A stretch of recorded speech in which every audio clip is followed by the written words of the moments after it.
This is a podcast called 25 Whistles, talking football, and they all wear a whistle. Yeah, it's stupid, but what did you expect? It's a podcast called 25 Whistles. 25 Whistles. Hello, brought to you by DraftKings Sportsbook, an official sports betting partner of the NFL. Download the DraftKings app and use the code BobbySports to get in on the action. I'm blowing us in, boys, because I'm 15-0. Yeah! Let's start the show. Do it. I cannot believe it. It's Amazing. wild. I cannot believe it. I hit my 4-game parlay. I hit one other bet, too, which is the Georgia game, but that was part of the parlay, but I did...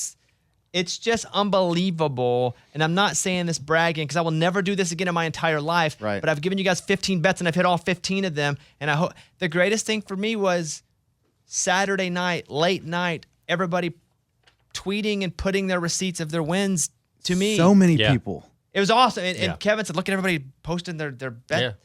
Yeah. So I had people hitting me up. Really? Yeah. And they were like, dude, I took it, blah, blah, blah. And I'm like, But ride the wave. I said, Kevin, did you bet? He goes, well, I bet half of it. I bet a 2-gamer I was halving. I was on Georgia and Oklahoma. Oh, and Eddie and I had to miss the third one because we were at a wedding and there was no cell, so we didn't know. We watched the first half of the Alabama game. Okay. And then we left and we're like, did they cover? Because it was 49.5. Yeah. Then we drove back in and they did. And we're like, oh my God. So we just had Texas to go. It's unbelievable. I think the craziest story of all, before we get into the warm up and the tittle tattle, is Reed.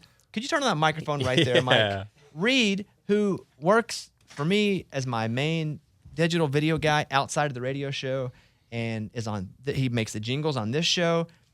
Reed had taken his profits from the other bets that I'd given him through the year. And you had how much money?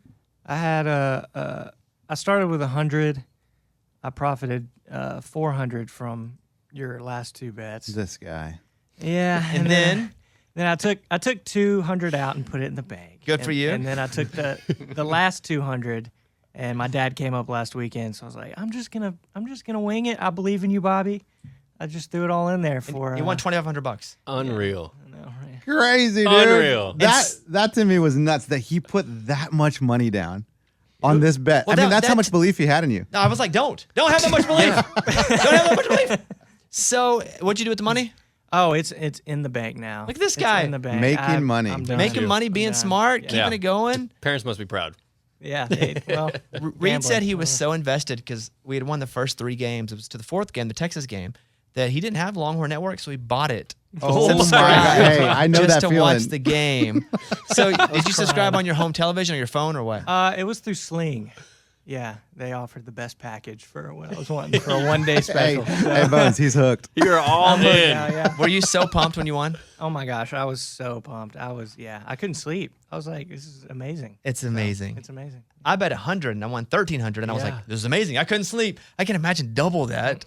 So Yeah, that's a lot of money. congratulations, That's awesome, Reed. man. That's Thank you. awesome. Thank you guys. So warm-up question real quick for us 3. What country makes the best food? You cannot use America. What country makes the best food? Let's go to Kickoff Kevin. Kevin? I was going to say Mexico, but I'll probably say Italy. And I've been there too, and I've eaten it, so it's fresh and seafood and everything. So I'll go with Italy. Eddie? Yeah, I got to go Mexico, dude. That's my motherland. I mean, Mexican food is everyone's go-to. What do you like? Tacos? You love tacos. Everybody loves burritos. Everybody loves enchiladas. Like, Mexican food is the best. I'm also going to go with Mexican food because I just don't like anything else. I mean, I can eat some pizza. You like Chinese food? I can eat pizza, but I like Pizza Hut. Right. And that's not Italy. Yeah, I like Chinese food sometimes, but I like P.F. Chang's, which is kind of a mix of America. That's Not Chinese food. Yeah. So I'm going, if I got to go straight into one country and I'm going to eat, it's Mexico. All right, that's the warm-up. Let's do the tittle tattle. It's time for the stupidest name ever. It's the tittle tattle with Kickoff Kevin. All right, Kevin, what you got? All right, Bobby. Which comeback was the most shocking to you? The Dolphins, Jets, or the Cardinals? The reason it wasn't the Jets, all were great, by the way. I don't want to take anything away from anybody. The Jets, the reason it was fine, it was because it was the Browns, and so it was like 2 terrible teams slugging it out. That happens. Yeah. So great comeback. Was cool to see Flacco in the locker room, pumped up. It's great. But not that one. I watched the Cardinals and the Raiders, because it was a later game. Got to watch all of that and couldn't believe it. That second 2-point conversion was like an inch over the guy's finger and right into a back of the end zone. insane. And then Renfro fumbled twice, Yeah. which also is unbelievable because that guy's known as great hands, great ball control. That was crazy, but I'm still going to go with the Dolphins. The fact that they came back from that far down, the fact that there are so many Tua haters, and that they beat Lamar and they just beat a really good team. And it's cool to see. It's an entire new staff in Baltimore. You know, with a guy, they're like, I don't know, is he gonna? He's a little quirky. It was awesome, and I love to see. And Waddle and Hill, they both went off. Tua went off, 6 touchdowns, 2 interceptions. I think that one because of who they beat and how that game ended, right at the wire. But I'm gonna go with that one as the most surprising.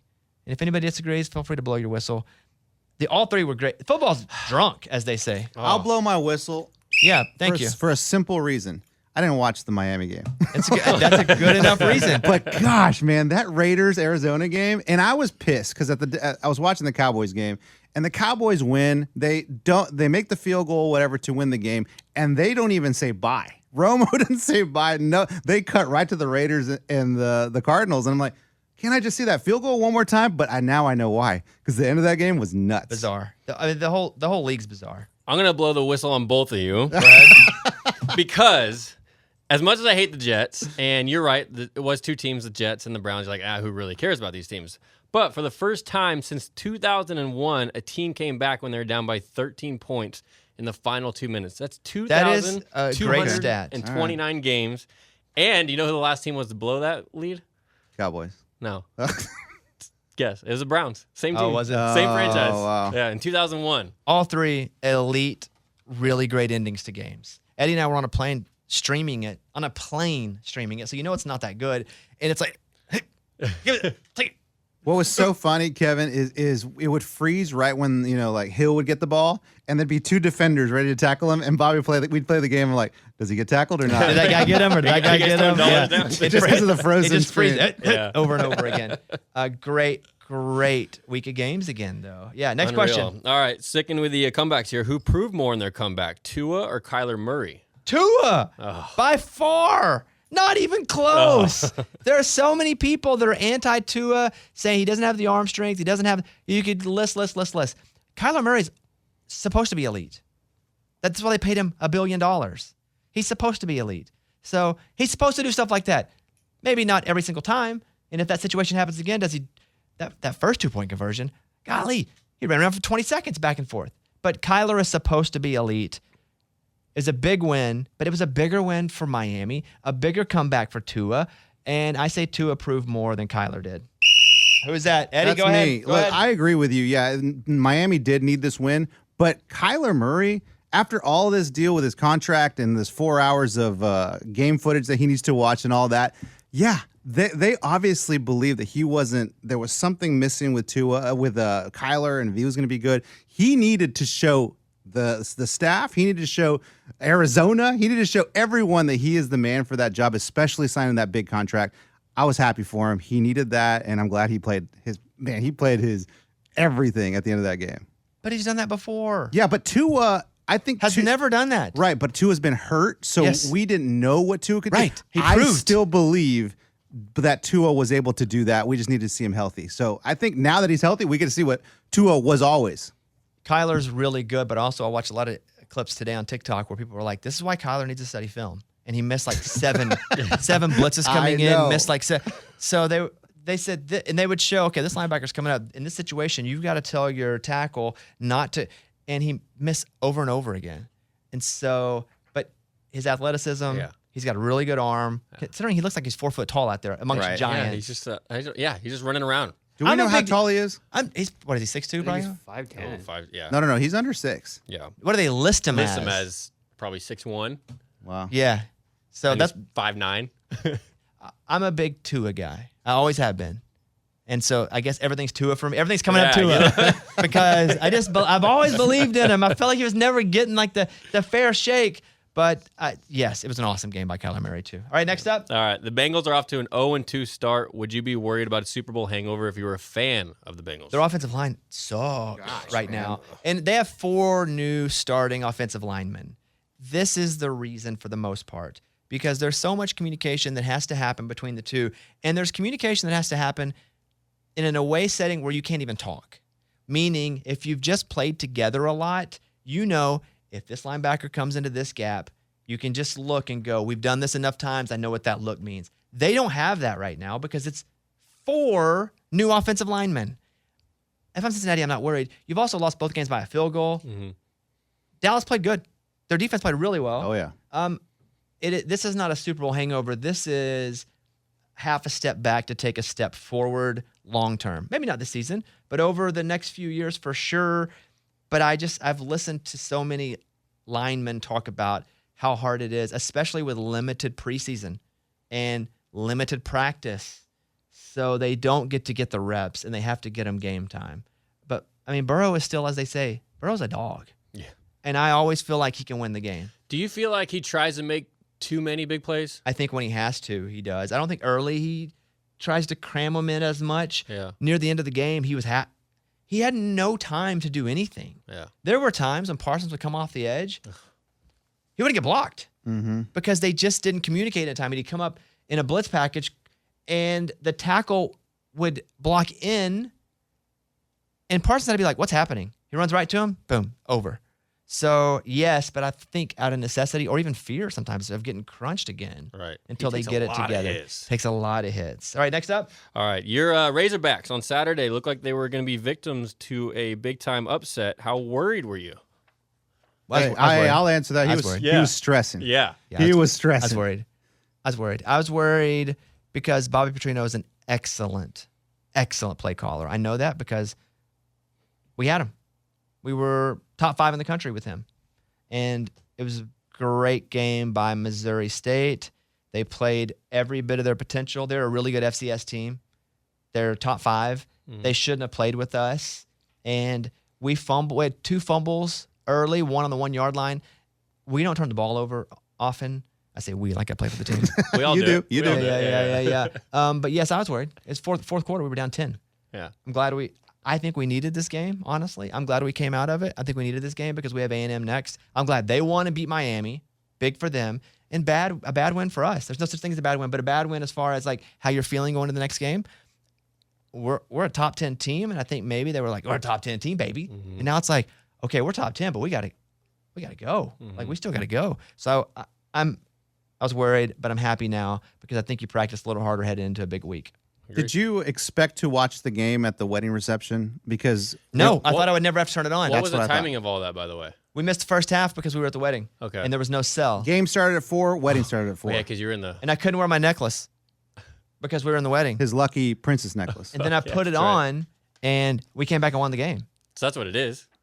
But Kevin, we're at a wedding reception in California where we traveled thousands of miles to get to, and we're all having the dinner reception. And Bobby's like, there's a big TV there and there's nothing on it. Can we get that Arkansas? I turned it on. Yeah. And I know that is not, first of all, there were like 10 people there. Oh, okay. And it's a friend. It was a wedding reception. It's a friend that I love dearly. However, if you know me, it would be like if I was a vegan. You know what you're going to have to feed me if I'm not a vegan. Yeah. But in the same way, you know at my core, one of the most important things to my life is Razorback football. And so we put it on the TV. I love that. And did he mind? I don't think so. We never asked asked him. him. We didn't ask anybody. We just turned it on and He did knows. He knows what's up. Yeah, and if it had been a 500 people and a big I would probably just put it on my phone on my knee and try to, but I would have watched it. Did more people watch it with you? No, not really. Not really. No, nobody did. No, It's funny too because the way the dinner table was set up, the TV was against the back wall. So me and Bobby's wife made the joke of like, hey, sit him there where his back's against the TV and he has to like sit there. And he's like, no, we're not doing this. Very selfish, but that part of me is a very selfish part of me when it comes to Razorback football. I love it. It wasn't selfish of me to drive an hour up a mountain to go to a wedding. Very selfless. To fly across the country. Exactly. To get an Airbnb for a weekend and go out. That's what friends do. Yeah. It's selfless to be a good friend. I'm right there with you. Yeah. Okay, I'm All right, Kevin. all right. I agree. I don't ever want to get married during football season because of that. Okay. All right, last question. Out west, USC is 3-0 and rolling. Do you think Caleb Williams is the early front runner to win the Heisman right now? I don't think he's the front runner. I think he's in the group of front running, which is Stroud and Caleb Williams and Bryce. I think because Bryce won it last year, he's kind of not getting the fairest of shakes. Yeah, can you win too? Oh, yeah, of course. Absolutely. And so, but he's still third in odds right now. USC they don't play anybody that great, honestly. And then they're also West Coast, which we don't get to see a lot of their stuff because it's so late. But USC as a team gets put on television in pretty prime spots. Front rider, no, but front running, and if they go undefeated, absolutely. If they lose a couple games, he's not gonna have a shot. All right. But it'll be interesting if somebody else can if Alabama gets beat, I think that's trouble for Bryce. But I mean, listen, I ain't trying to get too homery. We have the number one leading rusher in the SEC. And he's not getting any luck at all. I haven't even heard of him. Rocket Sanders? Yeah. Rocket? You ever heard of Rocket? No, I haven't. I mean, I've seen him obviously, but I'm just saying I haven't heard anybody talk about That's it. what I'm saying. Turn his mic off. He's the best running back in the SEC. Leads almost everything. And so far, because he didn't get any preseason hype, it's hard to pop that. But if we're able to beat A&M, and if God just blesses me with the Alabama victory, him and KJ both, because KJ is killing it too. All right, that's Tittle Tattle. Let's go out of the Tittle Tattle now. Stupidest name ever. It's the Tittle Tattle with Kickoff Kevin. All right, around the room, one takeaway from the weekend. Eddie.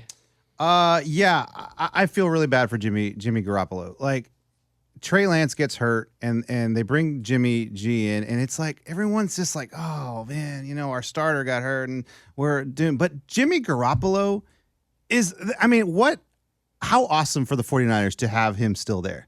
I think most of the team still wanted him to start because they had to go and convince the locker room to give Trey Lance a chance. I which understand. rhymes, which is good. Trey Lance a You chance. see how happy they were when he scored that? Dude, they were all on him. It was awesome. It's just like, he's 33-14, I believe, when he starts. Like, let's give the dude some credit. Here he is. He got the win this week, and I'm so happy for him.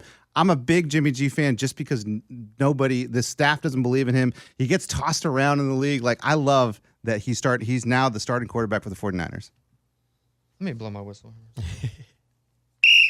don't think the staff doesn't believe in him. I think we'll call it upper management. Yeah. I think they drafted him in the top 5 picks, and now he's got to play. Mm-hmm.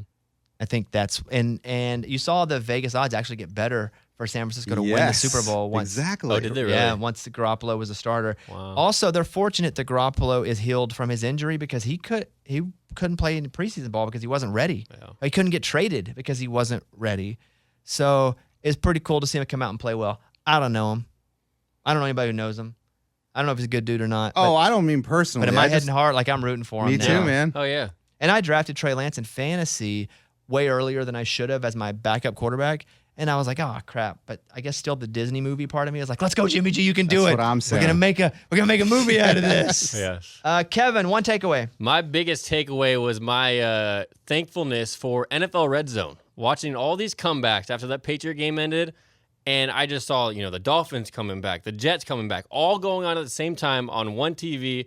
And shout out to Scott Hansen at NFL Network for just putting it all on display, and it was a beautiful thing to see.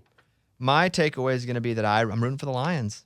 I'm just rooting for the Lions. I knew I kind of liked the Lions. I knew I kind of liked the coach. I knew I kind of liked Goff just because he's kind of been discarded. But I'm just rooting for the Lions, and they had the video after the game where Dan Skipper, he got cut this season on Hard Knocks. He's been in the league 6 years, never made a team. They had put him back on the practice squad. They had to pull him off the practice squad because they've had so many injuries in their offensive line. And he plays guard, which he's never played until the game yesterday. Never started a game. And he played really well. Then afterward, Campbell was like, Skipper, this is our guy, 6 years. He started, played excellent. And the whole locker room was going, Skip, Skip, Skip. Yeah. And Skipper's about to start crying. And then they sent Skipper out to the press first to talk. That's cool. And it was is just amazing. I like what they're doing there. Man, if Hollywood's not taking notes right now, like now's the time to start writing scripts. I also like it because he played for Arkansas. But anyway, Okay, well there you go. Skipper play. There you go. No, it's not. But it's a great story. I just didn't want to lead with that because you knew I would be. Okay. But I'm just rooting for the Lions. They look good. Amon St. Brown, Oh, Amazing. Done. That dude's playing out of his mind. out of his mind. So I'm rooting for the You Lions. have him on fantasy? Both teams. of I'm in two course. teams. I have them on both. I drafted him earlier than normal because Goff said that's his guy, and I was like, I watch Hard Knocks, and that's Goff's guy. I'm gonna take him in the 4th round, and I did, and he's awesome. Do the Lions blow it? Do they blow it? Are they going to blow it? Because I mean, What's yes. blowing what do they it have to though? blow? Yeah, there's a line. Like what's the? I mean, you look at him now and you're like, okay, you root for him because it's promising. Like, do they make the playoffs? The Commanders Do they make- aren't terrible either. Well, so let's that's not true. act. They That's didn't. true. It's not like they beat the Jets. Yeah, that's true. I'm just What's saying. blowing it? 8 wins, 9 wins, 6 wins, 4 wins. I would say blowing it would be 6 wins. Ooh, it's right around there. Yeah, I would. It's probably where the line is actually. I I would don't think. remember what the line was, but I think they can win 8 or 9. I think I picked them to win 9. If they only win 5 games, I think that is probably them not feeling like they reached their potential. Yeah. Yeah. Agreed. Yeah, because I'm rooting for him. Dan Campbell's awesome. Yeah. I mean, he would not like me at all because I'm a wimp, but he's awesome. All right, that's our one takeaway from the weekend. Appreciate that. Now, let me tell you this. As long as we're talking about DraftKings here, I'm going to recap my parlay. Georgia minus 24.5, Oklahoma minus 11, Alabama minus 49.5, Texas minus 12.5. I bet $100 I won $1,300. It's crazy. Yes, that's right. Thank you. Amazing, dude. I'm 15-0 on the season. I'm proud to know you. You need a crown. I'm just nervous, and now I'm like, okay, how do I keep it going? But I can't think like that because I never thought. Oh, I did a 4 game, so I would not lose, but really test it. I was like, I'm gonna do 4. I was about to do a 5, and the other one that I had written down was Vandy plus 3. That would have won too. Oh, man. Oh my gosh, that would have been awesome. Because I bet that, and Eddie asked me while we were away, he goes, why do you always bet Vandy? Out of all the teams, why do you bet Vandy? Because I like the coach. They're changing the culture. You You know? met the coach. All right. So 25 Whistles, this podcast brought to you by DraftKings Sportsbook, an official sports betting partner of the NFL. Download the DraftKings app. Use the code BobbySports to get in on the action. And action it was. I mean, it was just amazing to watch everybody sending me their wins. Listeners that don't have the DraftKings Sportsbook app can download it now and get on the action with the 25 Whistles parlay on DraftKings Sportsbook, which hopefully we'll do again next week. If you want to take the 25 Whistles parlay, you can check out DraftKings Sportsbook. New users, use the code BobbySports when you download the app. 21 and up in most eligible states, but age varies by jurisdiction. Eligibility restrictions apply. See DraftKings.com/sportsbook for terms and resources. Gambling problem, 1-800-GAMBLER. In Tennessee, call or text the Tennessee Red Line, 800-889-9789. In New York, call 877-8-HOPE-NY or text HOPE-NY 467-369. Okay. Now, are you feeling nervous now with your next parlays? And I know you don't crack under pressure. I don't. No, That's I'm not. really I'm your not feeling style. nervous because if I lose, 15-1, baby. Yeah. Yeah, That's true. also That's a great. great number. Great record. Yeah. All right. Let's go around the league. Here we go. Chargers and Chiefs. We saw that one on Thursday night.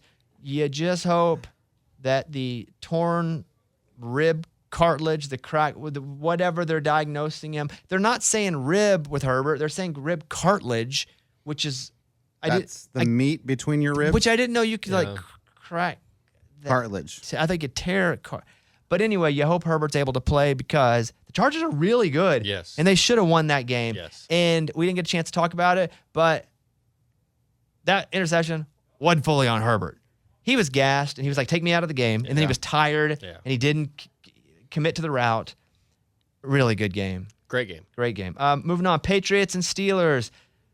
Thought from the game is that Trubisky wasn't very good. No. Trubisky was Trubisky. Fans were calling for Pickett. He struggled. They were. Yeah. They were yelling for Kenny Pickett, which I think my over-under is not going to hit because another bad 2 games, Yeah. they'll probably play him if he's ready to go. Yeah. So Steelers lose. Trubisky does not play well. Patriots do get a win, though. Yeah. Jets and Browns, we talked about that. The Jets with a... Oh, let's do them. There you go. I got to figure this out. I like that. Yeah. Jets and Browns. Crazy comeback. And you saw an old quarterback and a brand new wide receiver play pretty well. Mm-hmm. Which rookie receiver had over 100 yards, boys and girls? Garrett. Who was that? Which? Is that right? Yeah, sorry. Yeah, Garrett Wilson, right? Yeah, that's right. Garrett that's Wilson. right. Yeah. Nobody wanted to commit. Yeah, like, yeah, man, I don't know. Yes, so it was a good win for the Jets. Good win for New York because they did pretty well as a group yesterday. Those two teams. Giants and Panthers, which I'll get to. Giants 19, Panthers 16. I don't know. I don't know what to say about this except it was two teams that didn't really look like they deserved to play in that league. They should be like relegated down a league. For sure. What do you want to say about that, Kevin? I just want to say it looked like two teams that neither of them wanted to win. So, you have the win. No, you can have the win. No, the hot potato of the win. Yeah, exactly. Giants are 2-0 though. I know. So say what you will. The Giants are 2-0. Let's talk about the Bucks and the Saints. First time the Bucks beat the Saints in a long time, right? In the regular season, yeah. Yeah. And so the whole deal was Brady was pissed at everybody early. Never really fell in love with them, but the fight was pretty interesting to watch. Yeah, Evans now and Lattimore. now they're investigating Arians and why he was on the sideline to begin Yeah, with. what's he doing? Yeah. I was Well, he's wondering- still hold on. He says he retired, but then he was hired right after that to be like consultant to the team. It's like what's that? Winning Time. When like Jerry West keeps coming back yeah. and forces himself on the plane, like it's like that, dude. You're done. Don't show up in your Hawaiian shirt and act like you're all retired, cigar in your mouth. Like they no. probably wanted him down there. Yeah. I think it's so funny to see him on the sideline. And he was chirping too. You see him sick. And he sent Mike Evans. Yeah. They had it. Yeah, he did. And then Evans goes over and boom. Now, and then the ref's like, he goes, "That's Tom Brady. Yeah. He's like, you can't do that, to Tom." Okay. What? But he did. But that has no weight to it. Like you still can't do that. But you can and you have to. If somebody is, I agree with that. If somebody's on your quarterback and you feel like it's unjust or even just, depending on the situation, you got to go stick up for your dude. And especially if it's Tom Brady, because you want him to throw you the ball. No, I get it, but arguing that to the ref is not going. He's not. I don't think he was You're right. arguing You're it right. as Good much point. as like he was like, "Sorry, man, that's Tom Brady." Yeah, he's like, what do you want me to do, man? Yeah, he's like, I had to do it. That's funny. And so he'll probably get a game or two, Yeah. I would think. And then Yeah. Lattimore will probably get a game as well. Yeah, they hate each other. Well, then Arians should get a game or two. Too. Arians will probably get taken off the sideline. That's what'll happen there. Jaguars 24, Colts 0. I don't know. Do the Colts are they the worst team I've ever seen in my life? Who I thought was going to be pretty good. Yeah. Their offensive line is struggling. Matt Ryan has no time to throw. When he does, he's not throwing well. The Jaguars, I mean, they passed the ball pretty well yesterday. Probably because their run game opened it up so Right. well, honestly. Mhm. So Jaguars win 24 over the Colts in a division where everybody's like, well, Colts should run away with this. But they're 0-2. Yeah. And they are not running away with it. Yeah. They're backpedaling quickly into the depths. I do expect them to get better, though. I think it's another one of the situations where they're trying to patch it together for later, like we talked about with the Bengals. Dolphins 42, Ravens 38. We talked about that. One of the great comebacks of, I'd say this season, but season's only 2 weeks. But Yeah, still. right, sure. But it is. But that does work. But still. Cowboys 20, Bengals 17. Thank goodness. Love it. I told Eddie before the game, I bet Dallas plus 7.5. Okay. And I bet Dallas money line. And then I bet Dallas in game plus 4.5. And it was amazing. Damn. I just believed. Nah, I just hoped. Let's be honest. Let's be You honest. didn't really believe. What do you want to say about your team, Eddie? Man, I'm so proud of them. I'm just thank God for giving us Micah Parsons. I think he's a game changer for the Cowboys. And in this time of terrible season with Dak out and us struggling with our receivers and everything, Micah Parsons is helping us get through it. The defense was amazing. And then hey, Cooper Rush, dude, keep doing what you're doing. Thank you. Very Trent Dilfer like. Yeah. Like, play pretty good. Yeah. But it's all he's got to play if your defense can play like that. We'll take it. Like, Rush didn't do anything to lose the game, which is almost all you need him to do. Tony Pollard, what's up, buddy? Listen, Yeah, they need to switch those two, I think. and they're switching out every series, it seemed like, Right. full on. Even when Pollard caught that pass and they said he was out at the 1 after like a 40-yard, Yeah. they still put Pollard back in for the goal line carry. So I think And they're I'm just so glad committed. he deserved that score. Yeah. Sure. I mean, I think you do all the legwork to get there. That's your touchdown. yeah, unless you're tired. Well, I get Unless it, you're but gassed. it's 1 yard. You But can do I it. was pretty pumped. That's pretty pumped for the Cowboys. Yeah, Pretty- dude, pretty me pumped too. for me. Broncos 16, Texans 9. Broncos are not looking like I thought the Broncos would look, and they're making a lot of coaching blunders early on too. So that's the battle of two teams that you're just like, all right, do both of you suck? The Texans probably, but they beat the Colts last week, but the Colts also suck Yeah. so far. What your takeaway in that game? I'm trying to be patient with the Broncos, just like with the Bengals we were talking about. I don't know if they're trying to figure it out, but Wilson does not look good at all. He does not look good. But again, if you're not getting time, And their time management, the clock again. that's what I'm saying. The was an coaching issue. stuff. Yeah, That's on the coaching right yeah. there. Cardinals 29, Raiders 23. They were popping bottles in Vegas. Gosh, I saw that. It was like 23-7.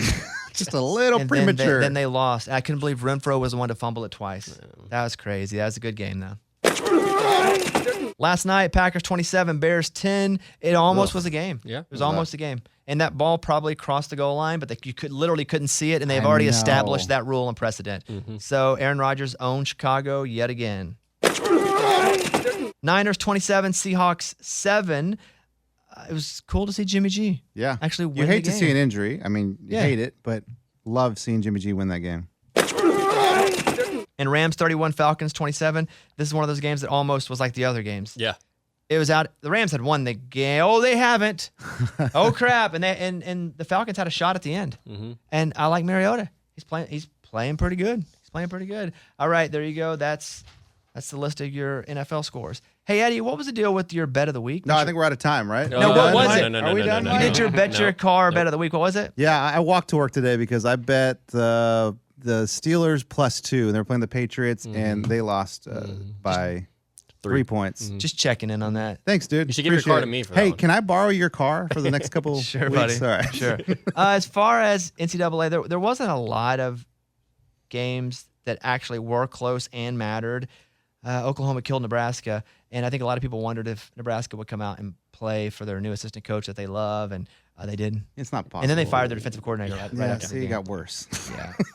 So Oklahoma, that's another guy, Gabriel, who's in the Heisman race now, quarterback at Oklahoma. BYU and Oregon wasn't much of a game either. That was a shocker to me.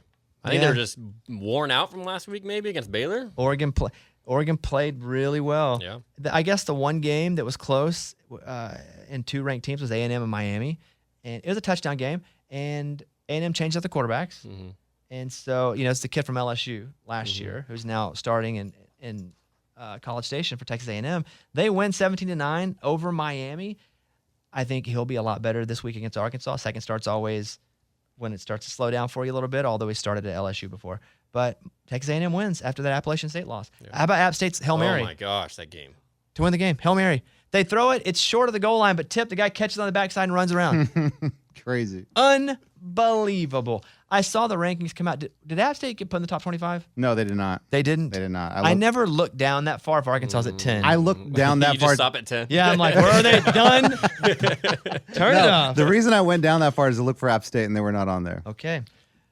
We're going to go now because I think we're good, right? We're going to go, Mike, to the DDP interview. Yep. I was a huge wrestling fan as a kid up until my teenage years, and Diamond Dallas Page was one of the guys that I watched in WCW, and then when WWE bought him, and he's in the Hall of Fame. And I mean, he's 65. He does not look like a 65-year-old or 66. He is physically a beast still, and not big and bulky, but like tall, lean, strong. So this is Diamond Dallas Page. I hope you enjoy. He's 6'5", 6'6". He talks about how he got into wrestling late in life. Beast. Just a really fun interview for me. So enjoy this interview with Diamond Dallas Page. I'm a big fan. I appreciate you thank coming. you. Yeah, I was, Thank really like I guess for me stopped being a super dedicated wrestling fan after you were done. So I got to really experience like you in your prime, and was just a big fan of your work as a wrestler. Thank you so much. I'm geeking out for a second because I'll get to some other stuff, but you should know that doing this, like, just a massive fan. Well, thank you, man. You know, like Maya Angelou said, they may not remember your name or what you did, but they will always remember the way they made you feel. Well, that's how I remember. That's how I feel. Doing the diamond in the air. What do your friends call you? Like, what's your name? Well, my original name was Paige Joseph Falkenberg. I knew that was never going to draw any money into professional wrestling. And I was a big Dallas Cowboy fan growing up as a kid. The Landry era, Sawbuck, all that stuff coming up through that. And I like the name Dallas. And when I tried to wrestle when I was 23, didn't work out for me. I had 3 matches. I hurt my knee. And it was the same knee I got hit by a car when I was 12, which changed my life because I was like a football fanatic. I was going to be playing, in my mind, defensive end for the Dallas Cowboys. But I walked out in front of that car, it hit my right knee, my face bounced off the hood, and I flew 42 feet. At 12? At 12. How'd you not die? I don't know. What luckily happened? God. God. I woke up in snow because it was snowing. I woke up, and they wanted to get me to the hospital right away.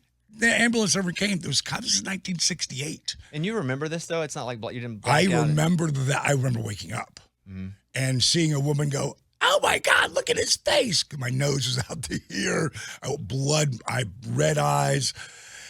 The thing, I always say that what looks like the worst thing that ever happened to you can be the best. Now, they took football away from me, which crushed me. But the only thing that was left was baseball and basketball, and I sucked at both, But baseball, you got to have at least someone to throw. Basketball, you can do all by yourself. And I made the team in 8th grade, but I sat on the bench. And I swore that would never happen again. And what I learned by playing every day, all day, becoming one of the best on the Jersey Shore, I learned that work ethic equals results. Were you a big kid? How tall are you now? Like what's your 6'4", 230 right now. And when I wrestled, I was like 255. When you were 8th, 9th grade, though, how big were you? 6'3". Wow. So you grew quick. Yeah, I was skinny. I mean, I'm talking about 140 pounds. At 6'3", I was all bones. But in 6th grade, I just made the weight because I was skinny, but I was light. In 7th grade, I just made the weight to play Pop Warner. But by 8th grade, came around 9th grade, I started growing. I was 6'4" by the time I was a freshman. And we went undefeated my freshman year. My sophomore year, 3 of us went up to varsity. So it was like 3 from that undefeated team, and it was a great run. And again, it taught me like inside this Hall of Fame ring, WWE Hall of Fame ring. Inside it says work ethic equals dreams! Exclamation point. DDP. So when you finish high school, do you try to play ball anywhere? No, here's the thing about high school. Like I was reading at a 3rd grade level at the age of 30. Yeah, I read that in your 30s that you couldn't read that of like a 6th, 7th grader. Yeah. Why did that happen? Well, ADD. I didn't know about ADD and dyslexia then. I didn't know until I was in my early 30s when my first wife, Kimberly, who's still one of my closest friends and one of my business partners, she's like, "Oh my God, you're dyslexic." And go back to things like some people call me Paige that I grew up with, but they all know when we go out, they call me Dallas. Why? Because it's branding, right? And then people go, "Oh, I want to call him Paige." And I'm like, no, because it confuses other people. So maybe I go by Dallas or Diamond or Dally or Diamond D or whatever. So I go by any of those. But, back to Kim saying, "Oh my God, you're dyslexic." I go, "What's that?" And I literally started, just taking the moments that would take forever to read to try to create repetition because, more reps you get, the better you get. But it was so hard for me until I was 47, and then I was at the Eris Learning Center in L.A., in Culver City, and a woman who was 85 years old that a buddy of mine who had dyslexia had been 5 years before that, she had worked with him. She was 85, and she worked with me every Tuesday and every Thursday. And she said I took home more homework than anybody ever, and that's where it So really you're putting that work started ethic into your learning, too. I had to because now is the time. I was acting and all that. I wanted to get better. I just didn't want to be able to read. And I'm still not great at it, but I'm pretty good. I can get away. I got everything. My wife, Paige, she reads. Your wife's name is Paige? Yeah. She changed her name to Paige? Yeah, so Or now is that really she's- her name? Paige now. Yeah. But hey, her nickname, her maiden name, McMahon. Really? That's funny. No relation. That's funny. No What kind of dyslexia did you have? Or do you have that, still? It's still part of what, if I have to really focus, and really like dial in and not hear anybody. If I'm listening to classical music, I can read really well. I'm not going to be listening to country and singing the song I'm trying to read. She can do that. But it was a challenge. And once you're born like that, but I'll give you a list of guys who are dyslexic. Jay Leno, Tom Cruise, Muhammad Ali. You figure out ways around it. And eventually I got with a teacher and she gave me all these little muscle games, like brain games to figure stuff out. And then she gave me different exercises. Every school should, because there's so many kids that are dyslexic and ADD and ADHD that they should have these this type of teaching in every school. But now they have it in certain schools and they charge a fortune for it. I was reading a book where they were talking about, like you listed, people that are very famous and successful now that still have, but had learning disabilities as a kid whenever the learning disabilities weren't known yet. So they weren't able to get them fixed, but they had to, they became so talented at other things because they were having to work around it. Right. You know, since, you know, some of them had dyslexia, since they couldn't read, they had to learn how to read people better. They had to learn, you know, how to make deals and communicate in a more effective way. What do you think your skill was that you developed instead of, because you had to somehow compensate for the ability to read? Well, I cheated, became an expert cheater. I had people write my stuff for me, and I learned quid pro quo as a child. You know, I'll help you, you help me. Right. And it really became part of my DNA when I heard Zig Ziglar say, you can get whatever you want as long as you help enough people get what they want. And that's my life. And a lot of people would help me, you know, and I would help them. So I also learned to adapt. And we both have very young moms. By the time I was 3 years old, my mom was married, divorced, and had 3 kids. She was 19. And when my parents split up, my brother and sister went with my mom, who had to give them to my grandmother. And she had to move up to North Jersey, make more money. I went to live with my dad. My dad back then, he couldn't even spell the word father, let alone be one. So this is another thing that looks like the worst thing where people get really mad. You know, they hold it in their childhood. I bounced around from one family to another like a pinball. A lot of people will really carry that anger. I don't, because, you know, I believe that holding on to the anger or the hate or the negativity is like me swallowing poison and expecting the other person to die. And I figured that out as time went on. But the really positive side about bouncing around from one family to another, I became incredibly adaptable. Yeah, I think that's a skill that I have too. I literally can find something to bond or relate to with anybody. I've been through so much in so many places that it doesn't matter. Like, we got something in common, you know, at all times. So you finish high school. Because you're obviously a tall guy, and you're athletic. When does wrestling even come into your mind as it can be something that you do? Oh, as a 10-year-old kid, it came into my mind, but you're just dreaming, you know. But then when I became 17, it became more. And then by the time I was 23, I was with a buddy of mine named John Shipley, and we'd gone to see a wrestling show, and Gorilla Monsoon was there. And when he left, he was the main event. He just left with all the people. He had grabbed his bag. This is at Asbury Convention Center in New Jersey. And we just went and pestered the hell out of him like any other mark would do. And he gave us a name. And we went up and started training with him. But I could only do it most 2 times a week. And what was your job at the time? Oh, the nightclub business. I was 17. So nightclubs was like a bounce, bartend, you know, by the time when I hurt my knee from wrestling, I had 3 matches. I mean, I was horrible. But, you know, I had a look, even back then, with a long blonde hair. And, you know, back then I was about 240 or whatever. So I had the size and the look. And a lot of the guys weren't that tall. It was really surprising to me. But I got a chance. A doctor told me take off a month, you know, let the knee rest. And I thought, well, I got an opportunity here to run this little rock and roll joint. And then I just got swept away by the booze, the broads, and the party, you know, and it was the nightclub life till I was running a huge club in Fort Myers, Florida, and Jake Roberts walks in my club. Which, not to completely jump off track, 'cause I want to get back to it, but when you mentioned earlier, help the people that you can, like I watched, when it came out, I watched the documentary you did with Jake. Oh. Like as soon as the day it came out, like I watched it, and awesome and really sad. Yes. I mean, both at the same time, like they were just walking together, and I was a big Jake the Snake fan as a kid. Me too, bro. Jake's what made me. Here's what happened when wrestling blew up in the 80s with WrestleMania. I was so mad at me And I don't get mad at me. I just fix stuff. But this is something I created. I walked away from it. It blew up. I knew I should have been a part of that. So I stopped watching wrestling completely. Because if you don't watch, it doesn't hurt as bad. And then one day I'm flicking the channels and I see Jesse Ventura with this boa and crazy sunglasses and do-rag. And I thought he was so cool. He's talking to Gorilla. That's what stopped me moving the channels. Because remember, you moved them like this back then. Yeah. You became the channel changer for your grandpa, your dad.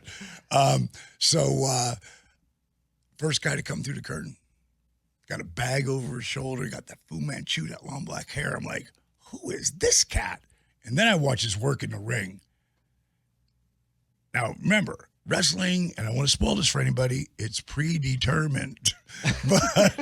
but back then, it wasn't like known by the masses. Vince McMahon didn't come out about that yet. So I call up my buddy Shipley, who had already done, because he kept wrestling after I took down, and he never got to any fame, but he got to wrestle quite a bit.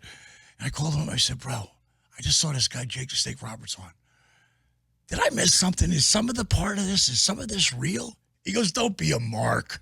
He goes, of course not. I go, man, I can't see through his stuff. And then I heard him do a cut of promo. I was like, this guy's amazing. So it's funny how life works, and now you guys are as tight as could be, but he's the one that kind of re-inspired you to get back into wrestling? Well, he came in my club, and that's a funny scene. You know, I saw him on the monitor, and I wasn't sure if it was him, but I thought it could be. So I ran around the outside of the club, got to the front door. Johnny, did a guy walk in here like Jake the Snake Roberts? Yeah. Everybody thinks it's him. So I run in there like the biggest mark, right? I see him and I slow down. You know, can't be fanboying on Jake Roberts, right? So I roll over to him. I'm like, hey, man, you Jake the Snake Roberts? Who wants to know? I said, the guy who runs this place. He goes, yes. What can I do for you? So what are we drinking? So we got pie-eyed that night, you know, and he wanted to keep going. And I knew where he wanted to go to Snowland, you know, and I'd given all that stuff up by that time. At the time, I was 31 years old. And he, of course, didn't pay for a drink. And he would tell the other guys about it. If you worked Miami one night and Tampa the next, that's 300 miles. Fort Myers right in the middle. So it became like a place. And Ted DiBiase came in, the Bushwhackers, all these guys. And so one night, I'm looking at the video wall. Club's closed, and I see Captain Lou Albano with Cyndi Lauper and Girls Just Want to Have Fun. And that night I just looked at that thing and I was like, man, rock and wrestling. I should have been a part of that. Like, I'm talking to myself. And you know, my buddy Smokey heard me say it when we were coming in, we were counting the money, and that was a night. Like, Diamond Dallas Page was born in my brain, never thinking he could turn into anything. But that was the beginning of it. The Diamond Exchange. I'd have Diamond Dolls walk me to the ring because I thought I was too old to be a wrestler at 31. You know, so it was just a fantasy, but it was the beginning. That's how the ideas start, you know. So were you able to talk with those guys who maybe had formed a relationship with a couple of them to have knowledge on how to meet the right people, train the right way to get a look? You know, they're all going to tell you the same thing that I would tell somebody. Unless you can't breathe without it, forget it, because it's the hardest thing ever to get into, unless you look like Goldberg. You know, if you're a regular dude, look at a guy like Rey Mysterio. Would you ever think, like I just watched his biography on WWE. Unbelievable. Rey is one of the coolest, greatest athletes, greatest human beings I've ever met. But there is no way he ever thought he would have a Hall of Fame career like he has. Eddie Guerrero with his size, right? Being that small. Yeah, but the athleticism, he changed the game, you know. So for me, I ended up making a tape because of a series of events. And I sent the tape with me, and I made 3 guys wrestlers. One guy called Big Bad John. They're all bouncers for me. One guy called Rock Hard Rick, and the other guy called, he was a little person. I called him Teddy Bear. And he came out with the Diamond Dolls. And I make this tape, Bobby. And I sent it not to WWE or WCW. I sent it to AWA, who was, you know, American Wrestling Association in the Midwest. They were losing all their talent, the Vince and Ted. 2 weeks later, I get a call. And is Diamond Dallas Page there? I'm like, yeah. This is Rob Russell from the AWA. We like your stuff. Want to bring you and your boys in for a tryout. Yeah, he goes, well, we got one question. We've never seen, no one's ever heard of you guys. Where are you working at? Well, Rob, the truth is none of those guys can wrestle. What? Why would you send us the tape? Well, it's like a secret society. No one can figure out how to get in. And don't call us, we'll call you. And this is to me is like God's plan, because I should have been there the first time, but probably way better I wasn't, because I had so many other lessons to learn. But I lost my train of thought there. So Paul E. Dangerously, back then, today Paul Heyman, one of the biggest stars in WWE, as a manager spot, he left the AWA and went to TED. Now I get another call from the AWA. At WCW, Ted at WCW. Yes, Ted Turner's World Championship Wrestling. So it left a huge void for a young guy to get talk. Next thing you know, we're going to give you a tryout. Bring all those crazy clothes, a couple of those hot diamond dolls, and we're going to give you a shot. Next thing you know, I'm on ESPN, man. Wow. And making no money. My next big break came from Florida Championship Wrestling. They made me a manager and a color commentator. Dusty Rhodes is in charge at the time. Without Dusty Rhodes, there is no Diamond Dallas Page, because he taught me so much. And he brought me into the production end of it, so I would understand the interviewing and all the storytelling that went behind it. And we weren't making any money. I'm still running my nightclub, though, so I'm making good money because I'm not leaving my day job. He leaves, and I'm there for another 2 years. He went to WWF. And then they called him back to WCW to run the whole show. Because of that relationship, next thing you know, I'm on WCW. That's crazy. Yeah, I tell people all the time, and you know this, because this is a business of who you know and who knows you. But what it really comes down to, and you understand this, it comes down to real relationships. It's not about who knows you. It's about who's willing to say they know you. Who's willing to pick up the phone and make a call for you? Who's willing to put their name on the line for you? That's what Dusty did for me. At the show, Ted Turner's World Championship Wrestling. And the crazy part, how I become a wrestler, is it took me 4 months to get a contract, and I finally got a contract. And going into my 5th month, I've got the fabulous Freebirds, future Hall of Famers. Scott Hall, who's the Diamond Stud back then, he's a 2-time Hall of Famer. I'm living the dream. And then Magnum TA pulls me into his office. He says, listen, Dusty asked me to do this because he can't do it. He said, he loves what you're doing with the color commentating, but we can't let you manage anymore. I go, why? What did I do wrong? He goes, well, you really didn't. It's not your fault. I go, well, it's not my fault. We can fix it. He goes, not really. I go, why not? He goes, because it's you. It's the hair, the clothes, the bling, the rap, the dolls. No one's paying attention to the boys out there. When you're out there, it's not your fault. What we should have done is put you in a pair of tights and boots and see if you could do this. And I was crushed, and again, what looks like the worst thing that can happen to you can be the best. Now, the Freebirds, those guys were Michael PSAs and Jimmy Jam Garvin. They were like big brothers to me, even though they were younger. Well, Michael was younger than me, but they've been in the business for 15 years, since they were kids, and they would rib me. Oh, my God. They would play practical joke after practical joke on the rookie, right, who finally made it there. That day, though, they were super empathetic. They were like, man, sorry, bro, because I got to walk them to the ring for the last time. And I'm like, by this time, I've flipped. Like you said, adapt with dyslexia. I said, you know what? I'm not worried about it. And they're like, what do you mean? I go, I got 7 months left of my contract. I'm going to learn how to be a professional wrestler. And they looked at each other and bursted out laughing so hard that Michael literally couldn't, falls to the ground holding on to Jimmy laughing. I gave them both the "you're the number one" sign and said, I'll see you in the ring. And one of the greatest moments of my life, that was in 91. In 96, I have this vision, it's inside out. You have to see it.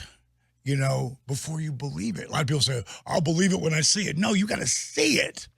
Then you'll believe it. And you got to put the work in. It's not just going to happen. So I'm at that spot where I'm in a mid-card guy, and I've worked my way up from the bottom of the bottom. And I'm just like, I just need that one break. And one night they booked me with Sting on a Nitro. Blonde Sting? Blonde Sting. Oh, that's my favorite Sting. That's old school. That's my favorite Sting. I'll tell you what, Sting loved me. He loved my work ethic. He says, what do you want to do tonight? Like, this guy's a franchise.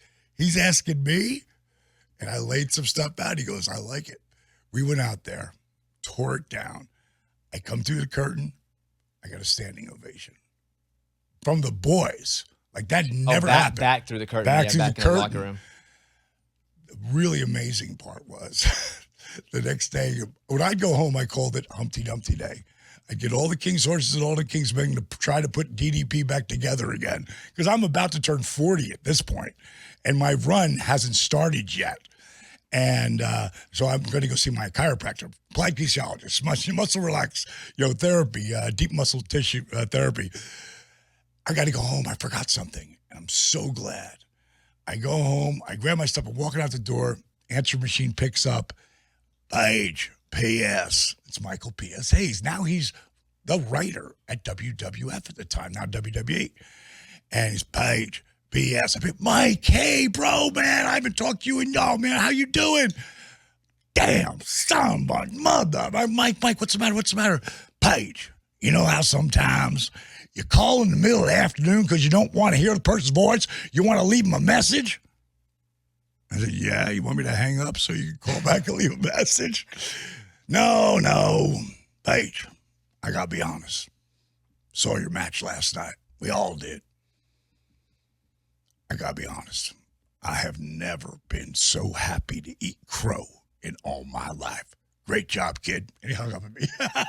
So that was your first big break in That was my first moment that said, maybe this guy can really do this. This is January of 96. By the time end of 96 happens, I beat Eddie Guerrero because I'm not supposed to beat him in Halloween Havoc. We have an unbelievable match. He tears something in his rib, and he kept going. During the match? During the match. Is that communicated to you? Not till the end, when I'm waiting for him to do something. I'm going to pick him up. He goes, diamond cutter. I go, no, a diamond cutter. Like, I'm not going to argue with you, but you're supposed to win in this match. It was a really big win for me, and I'm still a bad guy. But I'm still not getting the break, and I'm ready to ask for my release. And that's when I come up with the NWO, me and the NWO, because I had real relationships. Scott Hall, talk about helping people. He was in Germany. He came back. He's just big Scott Hall back then. He sees me managing the Freebirds. He calls me up. He says, D, I would love to be that idea you had called the Diamond Stud. So I said, okay. I said, let me see if I can get them to go for it. So I call up Magnum TA, and I ask him, about Scott. I always like Scott. Let me ask Dusty. Gets back on the phone. He goes, Dusty said he's going to pass. He really loves Scott, but he's had 2 tries and didn't get over. I said, what if I could change what he looks like? He goes, what do you mean? I go, what if you don't recognize him? He said, well, let me think about that. So I call Scott up. I go, we got to change your look. You got to dye your hair jet black, honky tonks. Everyone got really like that blue-black hair back then, right? Everybody's got blonde hair or brown hair. And I said, we change your hair black hair like that. Okay. Then I'm watching MTV later that night. I see George Michael, and he's got the 5 o'clock shadow. And I'm like, oh, my God, that's Scott. So I call him up at 2 o'clock in the morning. Dally, what are you doing? My wife's pregnant. I go, dude, you got to get rid of that mustache. What? I've had it since I was 15. I go, another reason why you got to get rid of that mustache. Well, he showed up at my place where I was staying, because I had just moved up there 9 months ago. And he looked like a movie star, man. But he didn't do the jet black hair, so I took him, got that done by a girl, dyed his hair. I brought him to TV. No one recognized Really? I mean, you're doing creative now too. Like, we talk about taking on different roles. It was like, okay, well, if it's not working, let me figure out, like you've probably had to figure out your whole life on how to actually do it for yourself. What do you consider your one match, your biggest match? It doesn't have to be your third championship. It doesn't have to be a championship match at all. What's your one match that you would like someone to see if they're like, hey, show me what DDP is all about? Either the Goldberg match where I lost the world title, or when I was the world champion, the Nitro match where I wrestled Sting and lost the title to him. So both losses. Yes, but they were great matches. Pull that microphone up a little bit. They were great matches, especially the Sting match is special. Sting match is special because you have 15, 17 minutes. You know your time, and I knew how to do that, and I would get cues from the ref. So when we're going home, that means we're finishing up the match, right? So we're going home. Figure out about a minute left. And the ref buzzes me and he goes, D, 5 more minutes. 5 more minutes? So Sting's walking at me. I just grab him. I go outside. He's like, what? Now, he's thinking at the time, he knows me, but he's thinking, is he trying to take advantage of me? So to move him now is in a dance. It's like he's a brick. So you'll see me choke him there. And I go, we got 5 more minutes. And I chop the hell out of him, throw him in. And it was everybody who was close to me they would compare everything to that match. Was Goldberg stiff to work with? Because that's what I've heard, that he was so stiff that he was just I'll tell you what, he's a great athlete. Phenomenal played athlete. football at Georgia. Yeah. I mean, I met Billy years before and said, you need to come and be with us. And it took him 4 years, but he wanted to play out his football dream, And, but he was so strong and so snug. You had to give it back to him as hard as you could. Like, wrestling matches are worse than any fight I have ever been in. Even though we're trying not to hurt each other, we go out there, and especially if it's your buddy, you can really lay it in, because don't make it look weak, Do you go harder on your friends than you do? Yeah, sometimes, sometimes. Because there's a trust? Yeah, they know I'm not going to hurt them, And Billy, he never wanted to hurt anybody, but to Bill, it had to be real. And that's what got him so, there was a picture one time I saw on USA Today. They used to do the cartoon thing, and it was a picture of Michael Jordan that they had taken off the wall and sitting in the garbage, and Bill Goldberg's picture was going up there. I was like, oh my God. But that's like, wrestling is so, it changes, the way people do things. Look at the NFL. Was there ever any fireworks ever in the NFL before Nitro and Raw started kicking their ass on the ratings? They changed. Next thing you know, we're hearing all these storylines about these players. You got to care about the characters, and for people to care about sport entertainment, because it's still sports, it's athletics, but it's predetermined. It's a story. I was being interviewed for Ready to Rumble, and everybody's being so cool. I'm in New York City, the big premiere's coming out, and there's this one guy I could just tell, he don't respect what we do. So I asked him, I said, can I ask you a question? He said, sure. I said, you don't respect what we do you? He said, honestly? I said, honestly. He said, not really. I said, well, let me ask you a question. I said, do you like Broadway? Of course. I go, what's your favorite play? He goes, Phantom of the Opera. I said, I don't want to spoil this for you, but the guy doesn't really get burnt with the oil. And the crew burst out laughing. And that's not near as athletic. Yeah, he's not even understanding the sport. We're running out of time. I got a few questions. I want to talk about your yoga and your podcast, but just quick answers, because I know I would be here for 3 hours with you otherwise. Do you get to keep the belts once you win them? Yes. So do you have 3 world championship belts? No, you get to keep the first one. Okay, and then they just make another one? Yeah. Well, they're always constantly making them. The only way you'll know the real big gold, WCW big gold, the top is bent. And I don't know how that thing ever got bent because it's bronze and gold plated. It's like, I don't know how it got bent, but that's how you know the real one is. Did you ever run into fans and they were so over the top and so just out of their minds, enthusiastic that you're like, bro, chill out. Like, we're actors and athletes, but I'm not actually going to kill this person. Today, people look at me like their uncle that they loved, that they grew up with, that was there for them. That's how people treat me. And I do get people that are overzealous. Yeah, Still, 25 years later, you know? You're like, chill, dude. We're just normal people here. Right. Yeah. The documentary, I want you to talk about that for a second because, again, I watched it, the Resurrection of Jake the Snake, and just from the human element, aside from the wrestling, like I was so moved by it. So what inspired you to take this and actually want to take that message and take it public? Without Jake's guidance, Dusty was my business sense and my brother. Jake he's the first guy to ever believe in me. You know, I always tell people never underestimate the power someone gives you by believing in you. And he believed in me. And that is one of the greatest ever, greatest psychologists ever, that he believes in me. He thinks I can be a top guy. And I don't see it yet. But eventually, like I said, you've got to come from the inside out. Eventually, I did see it. And then I knew I was going to achieve it and get to that spot. But without Jake, I couldn't have been there. And I tried to help him so many times, but he just wouldn't listen. But that day that I called him and I sent him the disabled veteran, you've seen that video of Arthur Borman. That video, it's probably got 1 billion views on it between my stuff and everything.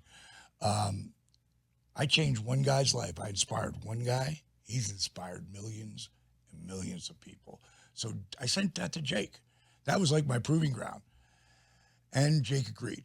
And I said, listen, you're over 300 pounds now. If you can lose 20 pounds, I will take care of everything. I will move you to Atlanta. I will take care of all your bills. I'll take care of everything. And we're going to rebrand you. Back then, Jake was making like $500 a night. Now he makes 5,000. You know, he's living his best life at 67. Now, do we have a lot of hurdles along the way? Oh, yeah. Yeah.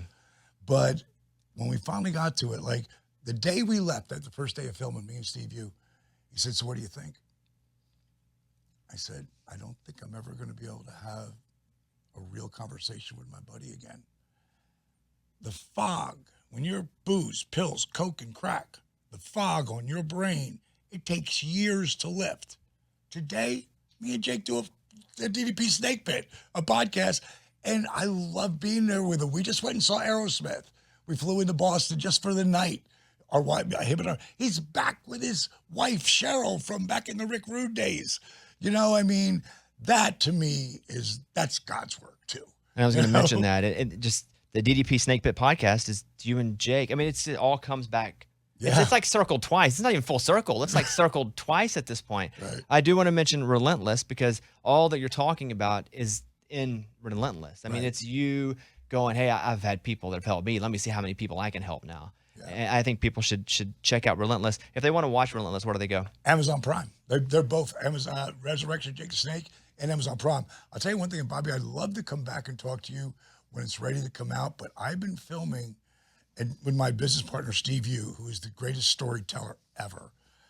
He's the director of both of those, Relentless and Resurrection Jake the Snake, and the Arthur video, among others. But we finished filming a month ago, Change or Die. It's a docuseries, right? Docuseries. Yeah. It's going to be powerful. Is Buff Bagwell involved in that? Yes, he is. Yeah, I've seen some stuff about that. Yeah. I'm a big fan. Like when I say I'm a big fan, I'm not lying. No, I can tell. Like I can tell. You're knowledgeable about it. And I've seen, and we can end on this, I've seen you doing interviews about how yoga has changed your life. And was it Atlanta or Florida? Where are you doing yoga for where did it start? But let me clear. See what that says? DDPY. Right. And then why am I branding it Diamond Dallas Pages Yoga, DDP Yoga? I'm branding it DDPY now because I want people to understand it's not just yoga, like maybe 25% yoga, but it was a hook in the beginning to get people to go, wait a minute, he's doing yoga? Mm-hmm. Just as what's the antithesis of a yogi? I don't know, a wrestler, but the bottom line is that this is a fusion that is the fountain of youth. Like you see, I've been sitting here for 30 minutes with you. At any point in time, my flexibility, when I blew my back out, was about here. Yeah. This is cold. Wow, he's putting his head under his. I can't touch my feet, my ankles now, and Being able to stand here and wow, stand here, yeah, I'm gonna take this wallet out of my pocket. it's probably so big. It's hard. You gotta take it out. Okay, now he's lifting his foot up to his hip, and now he's doing a thing I've only seen girls doing yoga. Wow, that's flexible women. I can't do that. That's called core strength. That's called I can never do that, and I'm always jealous of the girls who can in yoga when I go. So, if anything, this is yoga for people who wouldn't be caught dead doing yoga. And I used to feel like that because I was like, yoga, who goes to yoga? But then I would do some of these classes. And how do people, because you can do you have I read 70,000 subscribers. Yes. How would someone subscribe if they don't live where they anywhere in the world. We have people all over the world, and you can get it for free for 7 days to try it.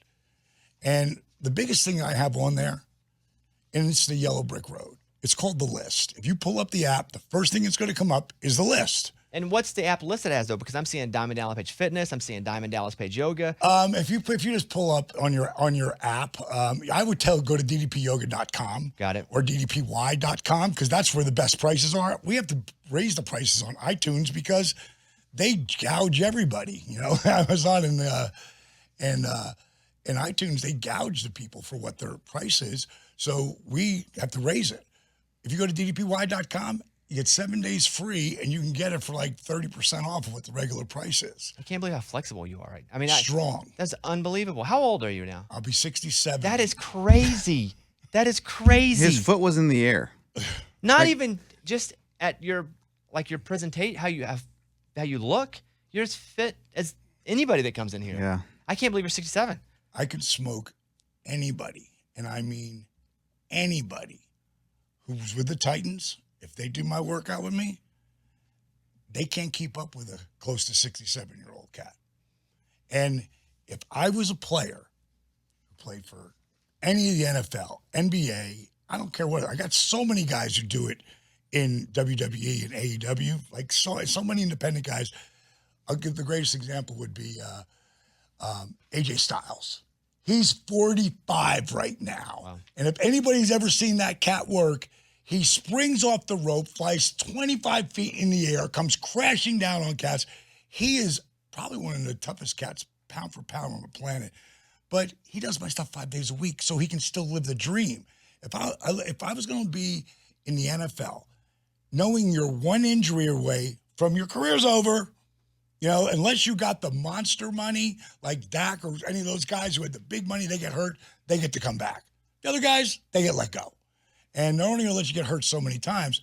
I look at Jericho. When Jericho blew his back out at 41, they said his career was over. 3 months with my program, he's back in the ring and headlined WrestleMania with Punk. And today he's 51. He just signed another 3-year multi-million dollar deal. So if I do it, I can be a WWE champion. That's what I heard. If I do, this is it. I just heard it. I'm thinking it. I'm dreaming it. I'm seeing it. Listen, Diamond or Paige, I don't know what to call you. Call me Dallas. Dallas. Big fan. We spent 45 minutes here. I could I could do 2 hours easily just talking, just chopping it up. Come back. I would love to. Come back. I'm a massive fan. You are extremely inspiring in your story and the way that you give back because of your story and the way that you move forward. So in all three ways, from what you've done, what you're doing, and the way you're moving forward and helping others. So I'm very inspired by you. It's been an honor for me. You guys can follow on Instagram. It's Diamond Dallas Page. You're one of the greats. There's a reason you're in the Hall of Fame. And not at WWE, my heart. Hall of Fame, my heart, too. Yeah, you're in the heart. Let me just add one last thing. Don't listen to a word I said about any of my program, what Bobby said. Just go on Facebook. Everybody's got Facebook. DDP Yoga, one word. It's not mine. It's a member site. There's over 74,000 people there, and you just won't believe the stories and the way that everybody helps everybody. That's the strongest thing. It's a Zig Ziglar thing. You can get whatever you want as long as you help enough people get what they want. There he is.